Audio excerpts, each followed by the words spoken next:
The Mike Tyson and Jake Paul showdown has ended not with a bang, but with an 8-round whimper. People were disappointed with what they were seeing. This is a load of barnacles. Whenever Netflix actually allowed them to see it. And what is next for Jake Paul? Jake Paul continues to milk the boxing world dry by targeting opponents who boost his brand, but offer relatively safe matchups. First, he faced off against UFC legends like Tyron Woodley, Nate Diaz, and Anderson Silva. Icons, sure, but far from their prime and from a different sport entirely. Jake Paul could get a win against Hasbulla and act like a champion. There was a bit. Critics demanded he fight a real boxer, so he finally stepped up to face Tommy Fury, Tyson Fury's younger brother. Tommy, a part-time boxer and Love Island star, had an 8-0 record at the time. And, surprise surprise, Jake took his first loss when he faced someone with legitimate boxing experience. Jake has taken his matchmaking strategy to new heights or new lows by stepping into the ring with Iron Mike Tyson, the legend himself. At age 58, Tyson laced up the glove to sell fans a nostalgic dream of competition.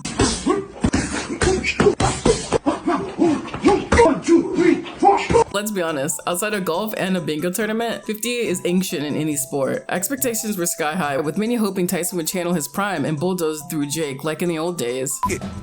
Excuse me, fight or flight coming through. For anyone who watched Tyson's exhibition against Roy Jones Jr. during the pandemic, it was already clear. Tyson's legs were fading at age 54. At least that fight was between two heavy hitters at the retirement home. But Tyson against a 28-year-old boxer? Come on. Sure, his power was still there, power's the last thing to go from a seasoned fighter, but his movement was very stiff. Even during the walkout for this fight, he stumbled and the camera revealed a knee brace.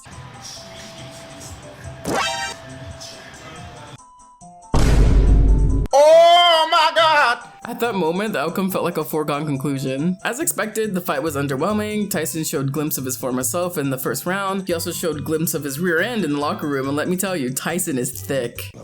Love you too. I'm in the thick of it, everybody knows. However, he looked stiff and off balance for most of the fight. Jake played it safe, possibly holding back out of fear of being caught, or out of respect for the optics of knocking out one of the most beloved boxers alive. Let's be real, KOing a 58-year-old Mike Tyson isn't exactly a career-defining moment, no matter how much you hype it up. And to no surprise, people were pissed.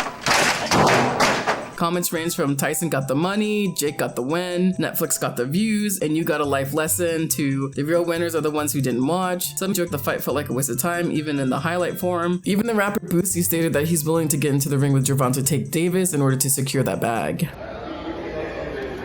58 years old and went got 20 M. I'm proud of him. Give me 20 million right now. Anybody give me 20 million right now, I'm jumping in the ring with Gervonta. Tank gotta knock me out. 20 mil, fight on Netflix with Boosie. Yeah, we gonna break the numbers. I'm gonna throw more than Tyson throw, I bet you that. Nigga might put me up, but hey, 20 mil, I need that 20 M's. Shit, I'm gonna throw them bitches. Some people felt the need to commemorate the fight by getting a tattoo of Mike Tyson's ass, as well as him slapping Jake Paul. Why would you do this? Then someone said, breaking news, Jake has announced he'll be digging up Muhammad Ali to fight him next. I think at this point everyone's convinced that this could possibly happen. On the brighter side, the night wasn't a total loss for boxing fans. Katie Taylor and Amanda Serrano put on an absolute clinic in their fight, which many agree was a true highlight of the evening. While the decision was debatable, both women showcased skill, heart, and passion, a refreshing contrast to the circus surrounding Jake Paul's fight. And speaking of circus, Netflix is actually being sued for the terrible streaming quality of the fight.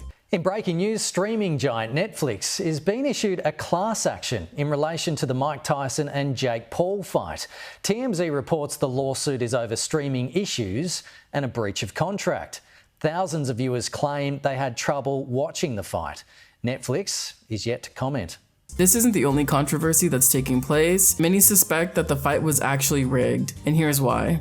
Tyson was doing fantastic at the beginning, landing some big shots and knocking Jake around the ring. But that changed when Paul clenched with Tyson. It's alleged he whispered into Tyson's ear to cool it, and the message was confirmed received by Tyson with the affirming tap on the back. After that moment, Tyson became a stick in the mud, standing directly in front of Paul with no more aggressiveness to him. Like here, for instance, Tyson can see the right hand plain as day and makes no attempt to slip it.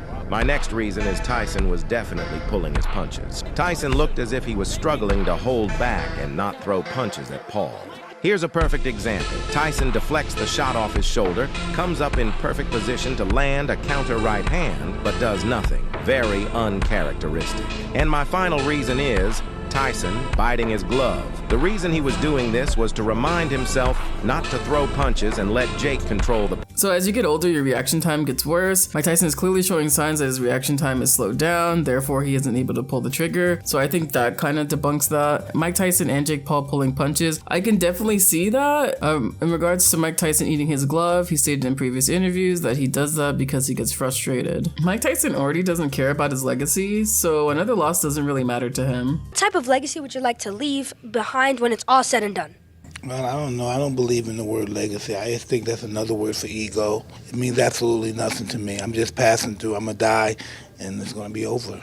Not only was the fight boring, but you're gonna rob people who bet on this fight. It just leaves a really sour taste in your mouth. Hopefully justice is served if this fight is actually rigged. I'm not sure if it was. Things definitely looked kind of odd. I feel like he's just an old man fighting a young guy. Do you think the fight was rigged? Let me know in the comments. So what's next for Jake? Fans are growing impatient, demanding he face real competition. Jake has thrown out names like Canelo Alvarez, which is insanely laughable. Stop ducking. I know you're going to. I'm repping Puerto Rico. You're repping Mexico. So it's Puerto Rico versus Mexico. Canelo, who fought at 168 pounds in his last bout, isn't jumping up 30 pounds to entertain Jake's delusions. Get the out of here, man. Please. Ryan Garcia, fresh off a 147-pound fight, joked about avenging Tyson, but would need to gain over 50 pounds. That's also not happening. It ain't going. Nah, it ain't gonna work. One intriguing possibility, Andrew Tate. Now that Tate's legal issues have cleared up, a matchup between the two could be on the table. Here's what he said in a recent interview. But let's say he would call you to fight. Would you take it?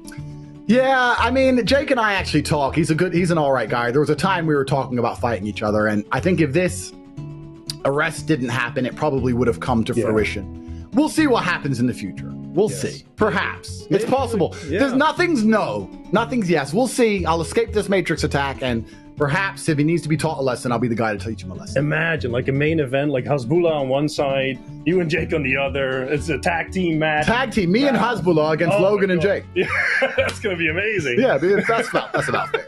Oh, yeah. No, but Jake's an okay guy. I mean, he's putting boxing on the map. To be fair to him, to be fair to the guy, he can sell tickets. Yes. And it's amazing what we were talking earlier about sales. Yeah. I mean, nobody, and this is with all due respect, nobody should give a shit about watching a 60-year-old fight a 27-year-old. But Jake can make them care. Yeah. And because he can make them care, he gets paid more than most boxers will ever make in their entire careers for one fight. Tate, with 31 kickboxing fights and 7 boxing matches under his belt, is a legitimate fighter and is only 37 years old. A Jake Paul versus Andrew Tate showdown would pit two of the most controversial personalities against each other. Nobody's sitting down right now. For good reason. Not only champions of the past. It ain't every day, bro, that the man behind the manosphere goes against the second most hated Paul brother. Imagine the hype, the trash talk, and the spectacle. Who would you root for in that fight? Let me know in the comments down below. If you're up for more controversy, consider clicking on this video. Anyway, that's your Jake Paul boxing update. Thanks for watching, and until next time, see you later.